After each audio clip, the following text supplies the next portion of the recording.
روزانہ اسلامی واقعات سننے کے لیے ہمارے چینل کو سبسکرائب کر دیں۔ جزاک اللہ۔ حکیم الامت حضرت تانوی رحمۃ اللہ علیہ فرماتے ہیں، مکہ مکرمہ میں ایک عالم کا انتقال ہوا اور ان کو دفن کر دیا گیا۔ کچھ عرصے کے بعد کسی دوسرے شخص کا انتقال ہوا تو اس کے وارثوں نے ان عالم صاحب کی قبر میں ان کو دفن کرنا چاہا۔ مکہ مکرمہ میں یہ دستور ہے کہ ایک قبر میں کئی مردوں کو دفن کر دیتے ہیں۔ چنانچہ ان عالم صاحب کی قبر کھودی گئی تو دیکھا کہ ان کی لاش کے بجائے ایک نہایت حسین لڑکی کی لاش رکھی ہوئی ہے، اور صورت دیکھنے سے وہ لڑکی یورپین معلوم ہوتی تھی۔ سب کو حیرت ہوئی کہ یہ کیا معاملہ ہے۔ اتفاق سے اس مجمع میں یورپ سے آنے والا ایک شخص بھی موجود تھا۔ اس نے جو ہی لڑکی کی صورت دیکھی تو کہا، میں اس کو پہچانتا ہوں، یہ لڑکی فرانس کے رہنے والی اور ایک عیسائی کے بیٹی ہے۔ یہ مجھ سے اردو پڑھتی تھی اور در پردہ مسلمان ہو گئی تھی۔ میں نے اس کو دینیات کے چند رسالے بھی پڑھائے تھے۔ اتفاق سے بیمار ہو کر انتقال کر گئی اور میں دل برداشتہ ہو کر نوکری چھوڑ کر یہاں چلا آیا۔ لوگوں نے کہا کہ اس کے یہاں منتقل ہونے کی وجہ تو معلوم ہو گئی کہ مسلمان اور نیک تھی، لیکن اب یہ بات دریافت طلب ہے کہ ان عالم صاحب کی لاش کہاں گئی۔ بعض لوگوں نے کہا کہ شاید عالم کی لاش اس لڑکی کی قبر میں منتقل کر دی گئی ہو۔ اس پر لوگوں نے اس سیاح سے کہا کہ تم حج سے واپس ہو کر یورپ جاؤ تو اس لڑکی کی قبر کھود کر ذرا دیکھنا کہ اس میں مسلمان عالم کی لاش ہے یا نہیں، اور کوئی صورت شناس بھی ساتھ کر دیا۔ چنانچہ وہ شخص یورپ واپس گیا اور لڑکی کے والدین سے اس کا یہ حال بیان کیا۔ اس پر ان کو بڑی حیرت ہوئی کہ بھلا یہ کیسے ممکن ہے کہ لڑکی کو دفن تو کیا جائے فرانس میں اور تم اس کی لاش مکہ مکرمہ میں دیکھ لو۔ خیر رائے یہ قرار پائی کہ اس لڑکی کی قبر کو کھود دو۔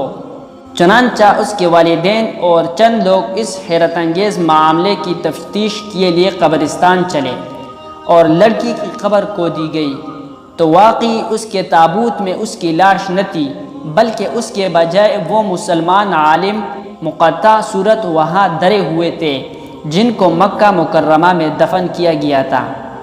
شیخ دہان نے فرمایا کہ اس سیاح نے کسی ذریعے سے ہم کو اطلاع دی کہ اس عالم کی لاش یہاں فرانس میں موجود ہے۔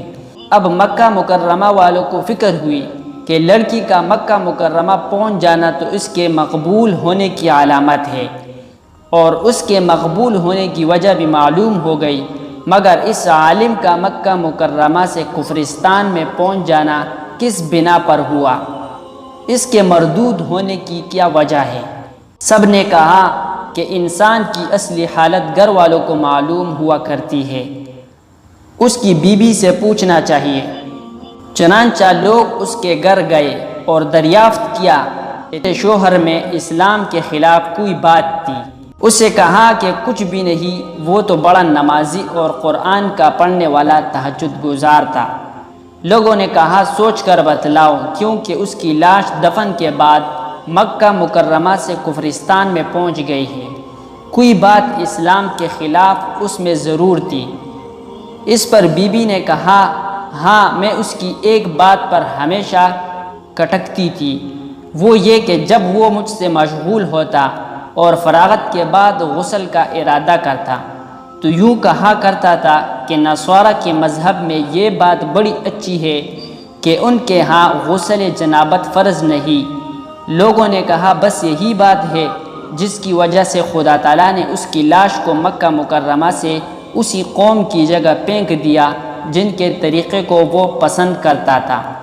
حضرات، آپ نے دیکھا کہ یہ شخص ظاہر میں عالم، متقی اور پورا مسلمان تھا، مگر تفتیش کے بعد معلوم ہوا کہ اس میں ایک بات کفر کی موجود تھی کہ وہ کفار کے ایک طریقے کو اسلامی حکم پر ترجیح دیتا تھا، اور استحسان کفر ہے، اس لیے وہ شخص پہلے ہی سے مسلمان نہ تھا۔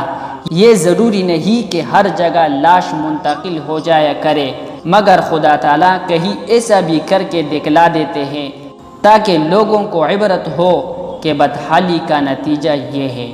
حوالہ عالمی تاریخ جلد نمبر 2۔